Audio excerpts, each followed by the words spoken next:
1 Kings chapter 6, verse 1. Let's read this together. It says, "It came to pass in the 480th year, after the children of Israel had come out of the land of Egypt, in the 4th year of Solomon's reign over Israel, in the month of Ziv," which is like April, May, which is in the 2nd month, "that he began to build the house of the Lord." Now we're going to talk all about Solomon building God's house tonight. But this is, in your Bible, a very important timestamp. I cannot stress that enough to you. 1 Kings chapter 6, verse 1 gives us an actual timestamp in history to locate so many things. First of all, it helps us understand that this is 480 years after Israel had gone out of Egypt. That's an important timestamp. Now, have you ever wondered how we get biblical timelines with a Gregorian calendar? It's not like in history as the Assyrians or the Babylonians, as they kept track of time, they didn't keep track of it the same way we do. So how have we figured out when kings ruled and reigned in the Bible and their time frames? What I can tell you, we do know that the date that we're speaking of here is 966 BC. So you rewind the clock 480 years, you have 1446 BC is when Israel came out of the Promised Land. May not seem like a big deal right now, but listen, there's debates and scholarship as to when Israel actually left to try to debunk it and to try to play it down a little bit. But here's what we know. King Amenhotep, or Pharaoh Amenhotep II, was an 18th century dynasty of Pharaoh. The chariot wheels that they have found in the Gulf of Aqaba are 18th century dynasty chariot wheels, which lines up with the time frame. My point in saying all that, and there's so much more we could talk about, over and over and over again, historically, archaeologically, and otherwise, the Bible always verifies itself over and over and over again. Now, something interesting, too, I want to throw this while we're right here. This is just too good to be true for me, this verse, actually. Again, just going to Israel and seeing a lot of history and artifacts, and I always say it like this. If you live on the East Coast of the United States, a couple hundred years old is old to us. If you go to the West Coast, 100 years old is old to them. You go to the Middle East, thousands of years old is old to them, right? It's a totally different time frame. But one of the ways that we have a perfect timeline that lines up biblically and extra-biblically is actually something that was discovered in modern-day Mosul today in Iraq, actually, which was the ancient Assyrian Empire. And there, as they were doing excavations, they came across the home of Ashur-banipal, which was the king of Assyria. And in his personal library, he kept records every year for the years that were documented for a long, long time. But they had nothing to base that on. There was no connection point except for one thing, actually. This is awesome. If you don't care, we can move on. I'm just kidding. It was one thing, and it was solar eclipse. They mentioned in the Assyrian records that in that year there was this solar eclipse, unexplainable. Now what's cool about that, and despite your uncle that's kind of like online too much and he believes in the flat earth, right? We actually are in a rotation around the sun, and the moon is rotating around us. And the reason that's important is because every so often, like I think it was last summer, we had a solar eclipse, right? That's a cool thing that we got to witness in Maine. But here's the thing about solar eclipse, because again, I'm one for a good conspiracy theory, believe me. But the flat earth, that's too far, man, okay? Big time too far, and here's why. Because you try to explain to me as a flat earth or a solar eclipse in a logical way that makes sense. Because here's what I can tell you. Every solar eclipse in the future will be predicted down to the very moment. Not only is that important, but all of the solar eclipses that have ever happened can be rewound and traced back in time. And NASA, for the people that hate them and think there's some weird cult, they have done that for us. And depending on how old you are and what solar eclipse you've seen, you can verify with your own eyes, because that's a big thing with conspiracy theories, right? If I can't see it, it isn't true. Well, you can verify in your own lifetime the times and places you've seen solar eclipses, okay? All that to be said, for what it's worth, if you rewind the clock, there's a specific date, June 15th, 763 BC, there was an Assyrian solar eclipse. Now, that's fascinating in of itself. We could spend some time there, but we're not going to do that. Here's what I can tell you.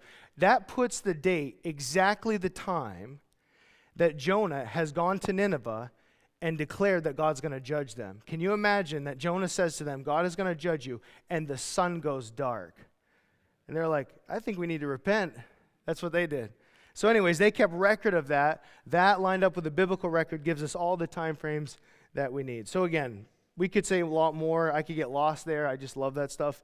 But 1 Kings chapter 6, verse 1 is an incredible timestamp in your Bible. So now we're going to look at Solomon building the temple, the worship center for God, and what that looks like. So the easiest way for me to do this, instead of reading for the next 35, 40 minutes and us kind of being lost in me to trying to describe it, I'm going to show you a 5-minute video. It is going to read some verses and show you what's being said, and then we'll revisit the passage with that in mind. Sound good? Okay, so we're going to do that right now. Just take us 5 minutes. This is the beauty of technology nowadays.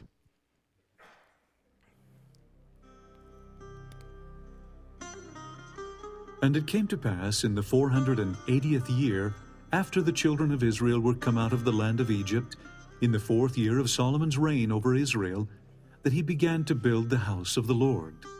And the house which King Solomon built for the Lord, the length thereof was 80 cubits, and the breadth thereof 20 cubits, and the height thereof 30 cubits. And the porch before the temple of the house, 20 cubits was the length thereof, according to the breadth of the house, and 10 cubits was the breadth thereof before the house. And for the house he made windows of narrow lights. And against the wall of the house he built chambers round about, 5 cubits high, and they rested on the house with timber of cedar. The nethermost chamber was 5 cubits broad, and the middle was 6 cubits broad, and the third was 7 cubits broad. For without in the wall of the house he made narrowed rests round about, that the beams should not be fastened in the walls of the house. The door for the middle chamber was in the right side of the house, and they went up with winding stairs into the middle chamber, and out of the middle into the third. And the house, that is, the temple before it, was 40 cubits long. And the oracle in the forepart was 20 cubits in length, and 20 cubits in breadth, and 20 cubits in the height thereof. And within the oracle he made 2 cherubims of olive tree, each 10 cubits high. And he set the cherubims within the inner house, and they stretched forth the wings of the cherubims, so that the wing of the one touched the one wall, and the wing of the other cherub touched the other wall, and their wings touched one another in the midst of the house. And he carved all the walls of the house round about with carved figures of cherubims, and palm trees, and open flowers, within and without. And the whole house he overlaid with gold, until he had finished all the house. And for the entering of the oracle he made doors of olive tree. The lintel and side posts were a 5th part of the wall. So also made he for the door of the temple posts of olive tree, a 4th part of the wall. And the 2 doors were of fir tree. The 2 leaves of the one door were folding, and the 2 leaves of the other door were folding. And he carved thereon cherubims and palm trees and open flowers, and covered them with gold fitted upon the carved work. And Solomon made all the vessels that pertained unto the house of the Lord, the altar of gold, and the table of gold, whereupon the showbread was. And the candlesticks of pure gold, 5 on the right side, and 5 on the left, before the oracle, with the flowers and the lamps, and the tongs of gold. And he set up the pillars in the porch of the temple, and he set up the right pillar, and called the name thereof Jachin. And he set up the left pillar, and called the name thereof Boaz. And upon the top of the pillars was lily work. So was the work of the pillars finished. And he made a molten sea, 10 cubits from the one brim to the other. It was round all about, and his height was 5 cubits, and a line of 30 cubits did compass it round about. It stood upon 12 oxen, 3 looking toward the north, and 3 looking toward the west, and 3 looking toward the south, and 3 looking toward the east. And the sea was set above upon them, and all their hinder parts were inward. And it was an handbreadth thick, and the brim thereof was wrought like the brim of a cup, with flowers of lilies. It contained 2,000 baths. And he made 10 bases of brass. 4 cubits was the length of one base, and 4 cubits the breadth thereof, and 3 cubits the height of it. And on the borders that were between the ledges were lions, oxen, and cherubims. And every base had 4 brazen wheels. And the work of the wheels was like the work of a chariot wheel. Then made he 10 lavers of brass. One laver contained 40 baths, and upon every one of the 10 bases 1 laver. And he put 5 bases on the right side of the house, and 5 on the left side of the house. And he set the sea on the right side of the house eastward over against the south. So was ended all the work that King Solomon made for the house of the Lord.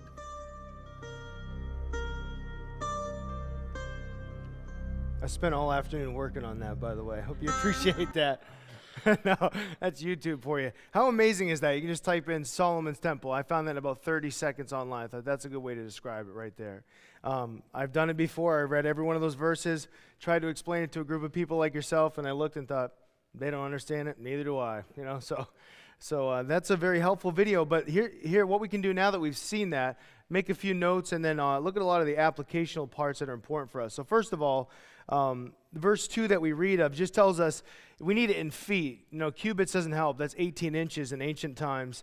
But it's 90 feet long, 30 feet wide. This is the temple. The temple itself. 90 feet long, 30 feet wide, 45 foot high. That's what you were looking at in that video. Here's what's important to understand. David wanted to build that for the Lord. And the Lord told David, first of all, I never asked you to do that. But I appreciate that you want to do it, but you're a bloody man. You're a man of war. I will have your son do it, who's a man of peace, okay? Now, I say that because even God himself said, it's not what I am asking for. Here's what's cool about God in all of his glory, that he runs the universe, and as it comes to a dwelling place on earth, you know what he prescribed before this? Was a tent, a glorified tent with curtains and just real simple, out in the wilderness. And here's the interesting thing. For over 400, almost 500 years, God was content to dwell with us as humanity in that tent. But then, King David comes out of his palace, and he looks at this thing, and he's like, what? What am I doing living in a palace, and God's living in a tent? And so he's gonna build this thing. Now, David had designed so much of this. Solomon is going to execute and add his special touches and ornate details to the whole thing. But just a note to make there, that God never told anyone they had to do this. We get more into brick and mortar than God does sometimes. But in verse 7, there's an interesting note here for us. It said, no hammer or chisel or iron tool was heard in the temple while it was being built. And this is an interesting thing. This is what we call a prefab building. It means it was built outside and assembled on the Temple Mount. That's fascinating because spiritually what that meant for people was, as they looked at the Temple Mount, this building was just sort of going up by itself. You wouldn't hear any massive tools and grinding and cutting and smashing. You would just sort of see the building quietly erect, as if to say God is building this himself. It's a beautiful picture. And something Solomon didn't have to do, but he went to great lengths to make sure people got that message. The other side of that statement, that same verse, is this. These are stones that are going to be hidden. They're like foundation stones. You're never even going to see them. And what's cool is Charles Spurgeon makes a note of that, and he says, God actually cares about the things that man doesn't see. Right? The things that mean nothing to us that we don't see, God cares about. God cares about the unseen things, the hidden things of life. Now, as we read on, skipping down to verse 9 here, basically tells us that as the thing is being built, God speaks to Solomon. It's a wonderful thing. Verse 11. Then the word of the Lord came to Solomon, saying, concerning the temple which you are building, if you walk in my statutes and execute my judgments and keep all my commandments and walk in them, then I will perform my word with you, which I spoke to your father David. And I will dwell among the children of Israel and will not forsake my people Israel. Now, how awesome when you're trying to do something for God, right? And then all of a sudden God speaks to you and says, hey, that thing you're doing for me, just to verify that you're in sync with what God wants or what God's a part of. He's part of what you're doing. But what's interesting is that God says to him, if you obey me, I'll bless you and I'll do everything I told your father I would do. Because, and here's an important thing for Solomon, it's important for every one of us in our own way, the own version that it comes to us. God is way more concerned with our obedience than a building or a thing, right? Oh, God, I'll do this big thing for you. And he's like, well, I just want you to obey me, though. That's what he's saying. Also with that, This is not a new message for Solomon, right? You would expect Solomon to get some wild, unheard message at this point. Solomon, you're building this great temple. I've got to tell you something awesome. And he tells him the same old thing he told his dad a bunch of times. What's up with that? Well, I've often said that a good counselor does that. You know, if you go to a counselor and every time they give you something new, especially when you say to them, well, I haven't done the last thing you told me to do, they're a clown if they give you a new answer. You know that? They're a clown of a counselor. Because a good counselor will tell you what you need to hear over and over and over again. I've been there because I'm a clown, right? But I've been there where you try to make something up for somebody every time they come to you. Well, I didn't really do it, but give me something else to try. I didn't really do it. Give me something else to try. And God has the same message for him over and over and over again. Just obey me. Walk in my word. Do my things that I'm telling you to do. Now honor you. So there's that. Now, verse 14, really to the end of the chapter, you have a few things at play. What we're skipping over, the things that we saw in the video, is the different parts of the sanctuary, the inner courts, the outer courts that are being built and developed. What's important for us, the inner courts and the inner sanctuary are areas where only the priest could go. Because you remember, the priest represented the people to God and God to the people. And so the people couldn't go directly to God. And so God would only deal with the priest. And that's interesting because this was a place only for them, not for the common man, not for you and I back in those days. But what's interesting is if you think about when the Lord Jesus died, okay? And again, I was just in Israel. I got to see a crack in an arch from the time that Jesus died. The moment that he died, the only recorded earthquake in that time frame was when Jesus died. So that crack that was formed in this rock above my head that I just saw was at the death of Christ. When he died, this crazy earthquake happens. But part of that earthquake, it says the veil of the temple was ripped in two from top to bottom. It's like God did it with his own fingers from heaven. He ripped the veil, because what the veil was is the major separator from God's presence to humanity. And God ripped that veil and said, anyone can come to me at any time. I'm thankful for that, aren't you? You don't need a priest. You don't need anybody to sit in a box and wear a robe. Huh? Pretty cool. You don't need me to do that. We don't need people to do that for us. We can close our eyes and speak to God in our bedrooms. Now, again, one of the things about going to Israel, I love when I go and, like my family, I love my family so much, but sometimes my family members will be like, Greg, you going there? You know, I'm like, yeah, I'm going to the big city, you know, Jerusalem. And they're like, will you throw up a prayer for me at the Western Wall, the Wailing Wall? And I don't usually tell them this, but once in a while I like to tell them, you know, we're as close to God on our couch with a bowl of Doritos as we are at the Western Wall. You know that, right? Like when I'm at the Western Wall, God's not like, whoa, what's really going on down there? He don't care. It's a stone wall is all it is, man. It's a retaining wall is what it is. Anyway, I find that amazing that God isn't so much into location. He'll meet us anywhere at any time. That's what's awesome. That's what's wonderful. So that's what ends chapter 6. Now, I should also say the book of Kings that we're reading, that we're studying through at this point, does not record for us where this temple was built. But if you're taking notes, 2 Chronicles chapter 3, verse 1 tells us that Solomon built the temple on Mount Moriah. Now that's important because Genesis 22 tells us a famous story. The first time love is mentioned in the Bible is Genesis chapter 22, and it's speaking of a father's love for his only son, who he is about to sacrifice. You know who that is, right? Abraham and Isaac. God tells him, bring your son up to Mount Moriah and offer him there. Now, what's interesting is we understand Isaac to be about 33 years old at that time, and his father's an older man. So Isaac is willingly going up to Mount Moriah with the wood for his sacrifice on his back, willingly letting his father sacrifice him. Sound like a story we all know? Then he goes up to Mount Moriah, he lays down, and he is going to let his father kill him to honor God. And as Abraham lifts the knife in the air, angel says, whoa, stop. You've gone as far as I need you to go. I don't want you to actually do that. And then he says, the Lord will provide himself. The Lord will provide himself a sacrifice. Right? That's so prophetic in so many ways. The same mountain where Abraham offered Isaac, where the son went willingly to the top, is where the temple was built, is where Jesus will be crucified. It's incredible.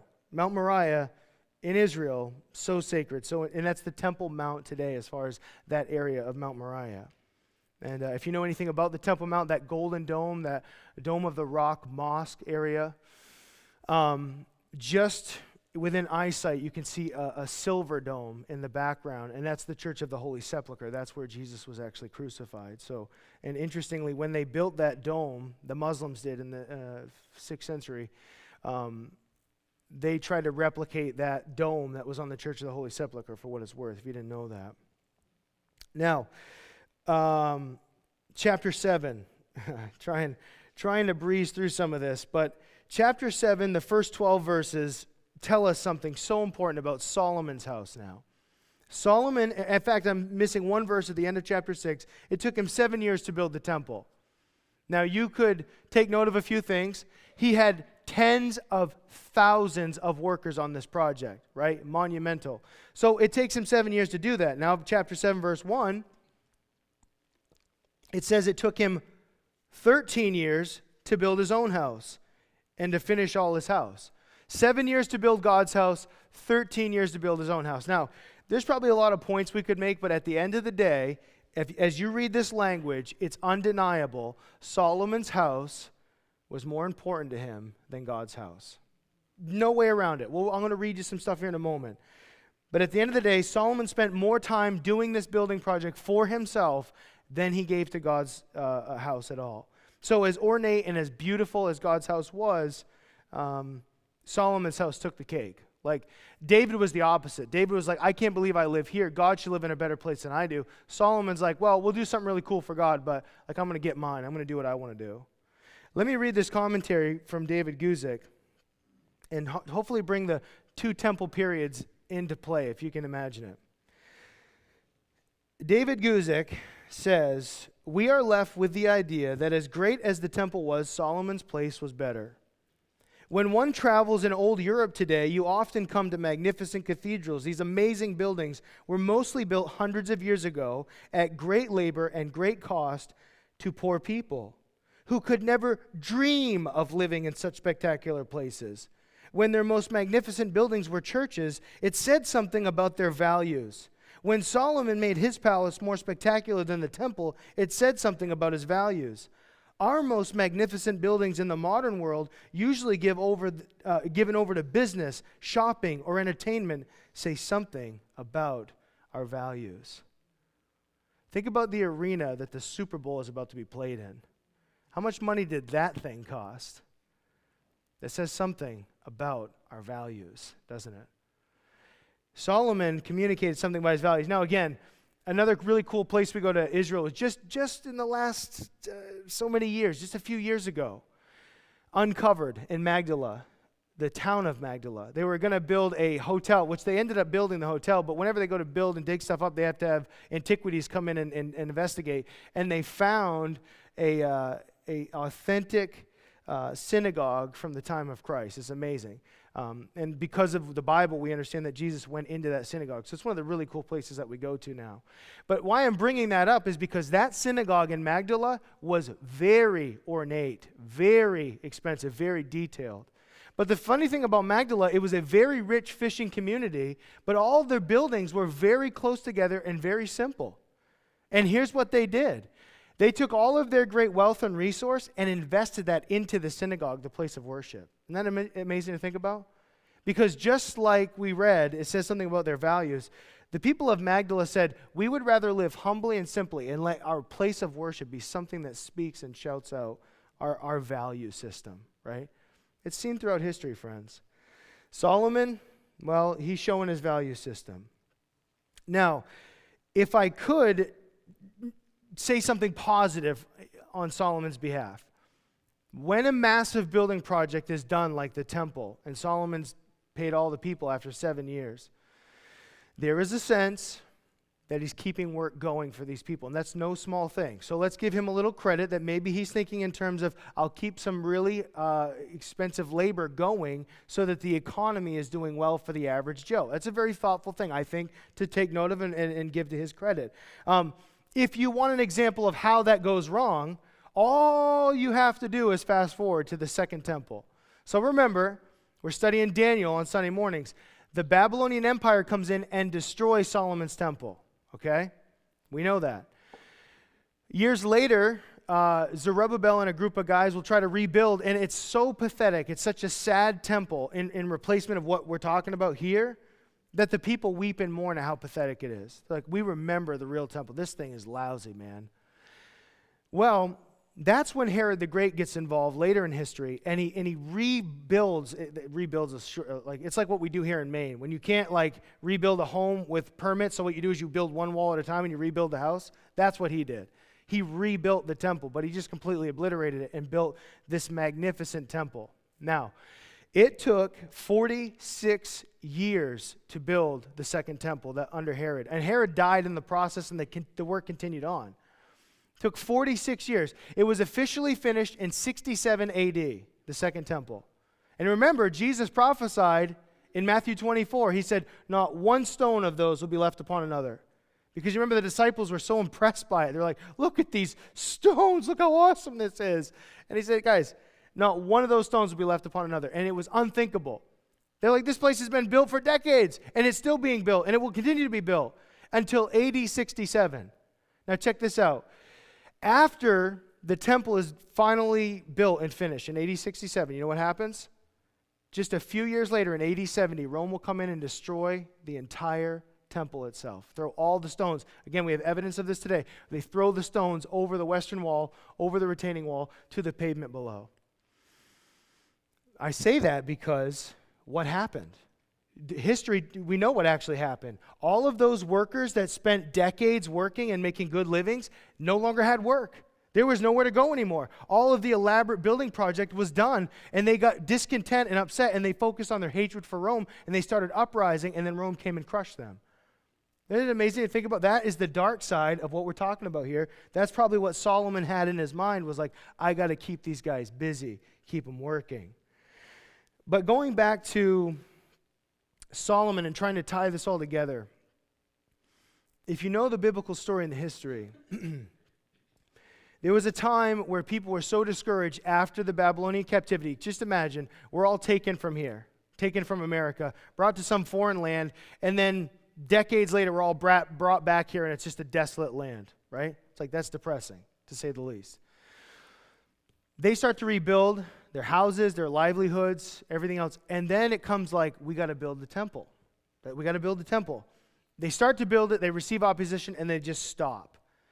Haggai comes in chapter 1 of Haggai, and he rebukes the people. He says, what's wrong with you guys? He said, you have neatly built your own homes and left the temple of God desolate. Your place of worship, it doesn't even exist. There's nothing. You've done nothing for God. And so in all of this temple history, we have an overwhelming message, though.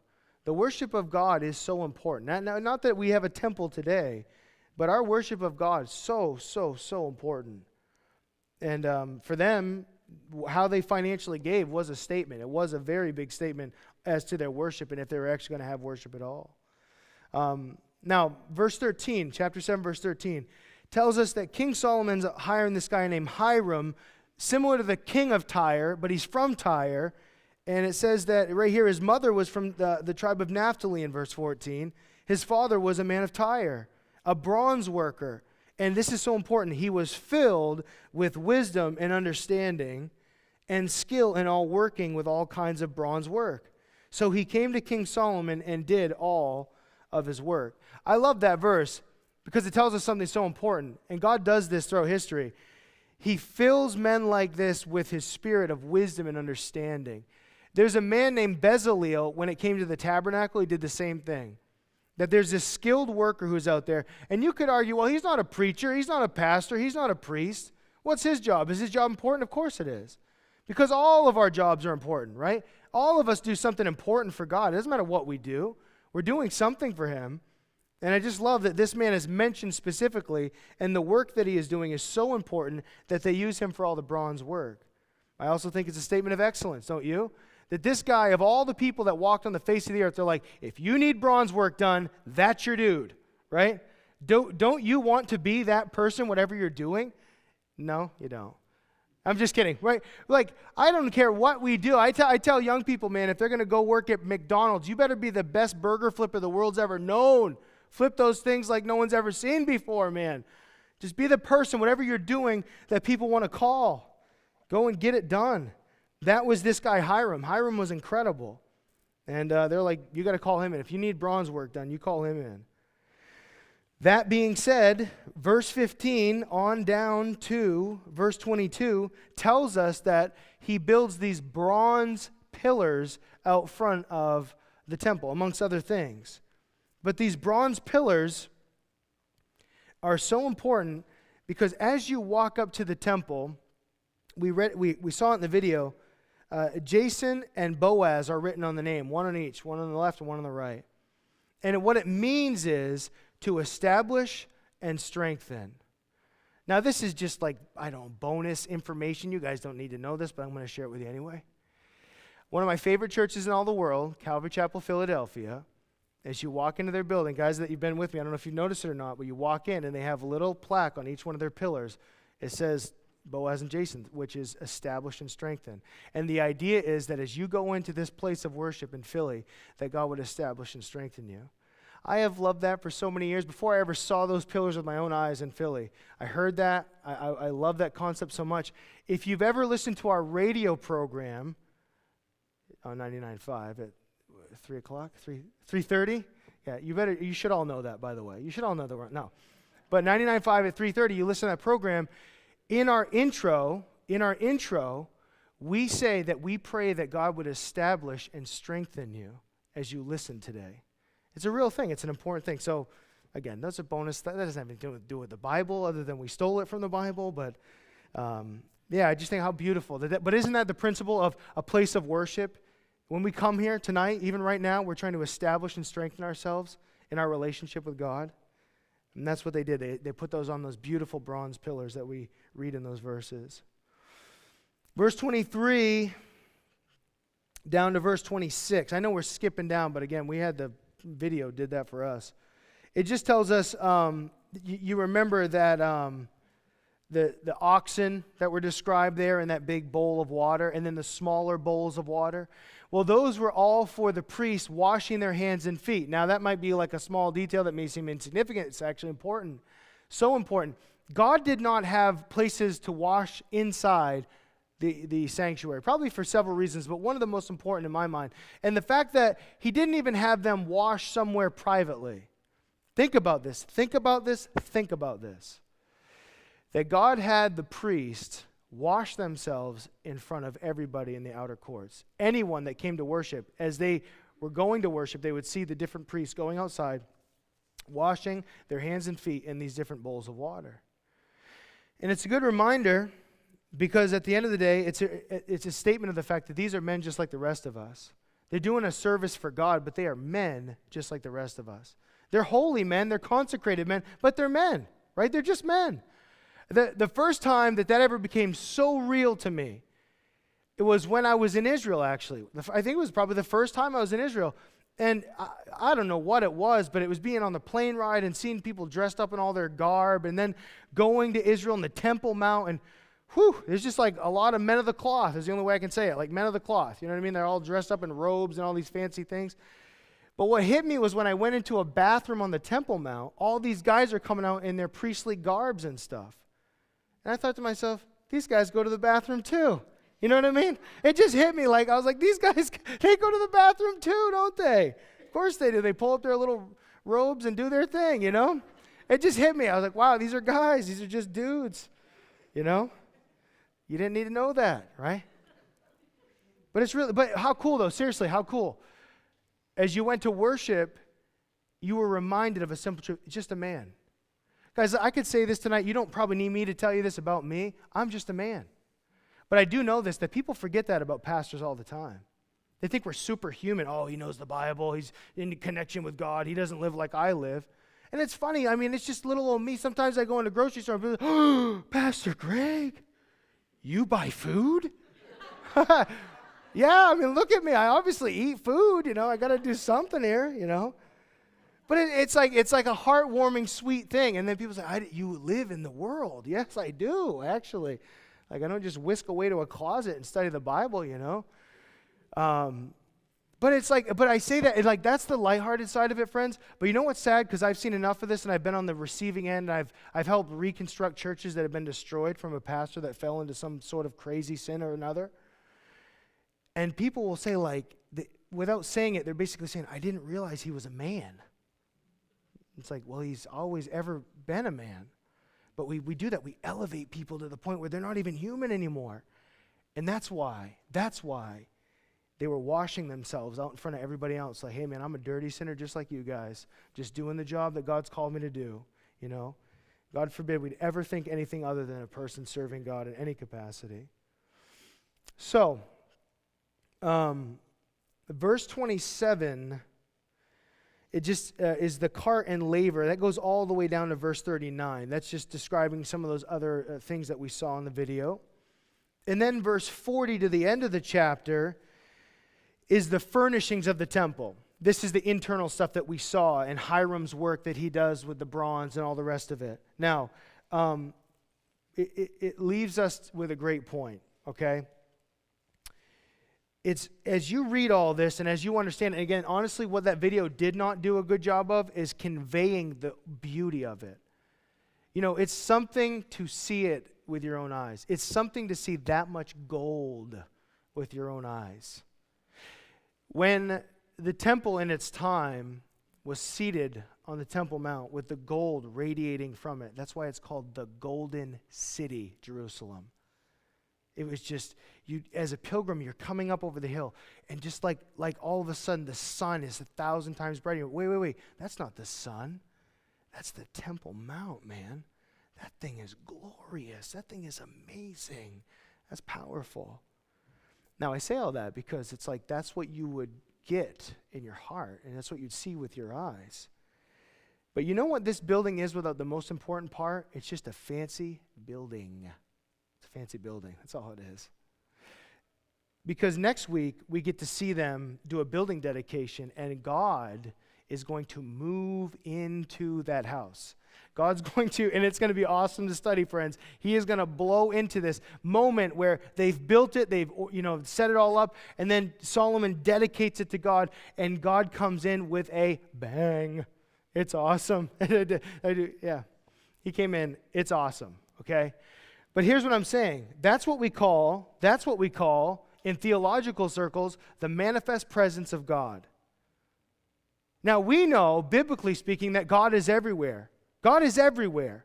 But here's something else we know theologically. God is not equally everywhere at one time. Now, God is at the bar, but not in the same capacity that he's at a church like ours on a Thursday night or on a Sunday morning, right? So God is not equally everywhere at one time, but he is everywhere at one time. And sometimes God will manifest himself in greater degrees for different reasons. Sometimes without an invitation, most of the times with. People seeking God, asking him to show up. We had a saying, I'll see if I can remember it, over our church years ago. We want to be a church. Nope, I already lost it. But it was an awesome saying. How's that sound to you? It was. We want to be a church that anticipates the presence of God as we meet in honor of him. There we go. We want to be a church that anticipates the presence of God as we meet in honor of him. That's what church is. That's what this is. It's not just like a guy giving a talk and we kind of, it's fun to be around other people tonight. It's that we come together and God's manifest presence comes down. This is the thing that people miss. And this, I'm not like a big, you got to come to church because I'm a pastor guy. You got to come to church because there's nothing like it, man. When a bunch of believers come together and God's presence comes down, it's even better than a convention. Because a convention's cool in its own right, isn't it? Whatever you get fired up about, if it's political or what's other conventions out there? Can someone help me? I can only think of political conventions. Nothing. Fishing conventions? Haha. What else? Huh? Agricultural. Yeah, no, it's a real thing. And they all get together and yeah, plant some stuff, dude. Yeah, right? But listen, I don't care what the convention is. You get people together and they love it, man. They're like, yeah, we do this thing. And you just the presence of other people that dig your thing, right? Even if it is agricultural, right? You can just get fired up with other people, right? But listen, friends, what is way cooler is when God's people do that and he comes down and meets with us. And again, I wish I could say every Sunday's the same, every Thursday's the same, but it's not. It's just like when he wants to show up in a special way. And there are some Sundays, man, when we leave this place, you just know it and I know it, right? We don't even have to say it to each other like, whoa, that was cool. That was different. Awesome. Because otherwise, we just are like a club or a convention or a get-together. It's a really nice building. But here's a reality too. I never take for granted the fact that God would show up with us. In fact, I'm real enough to assume the fact that we could do things in our midst as a group that God would not want to be a part of at all.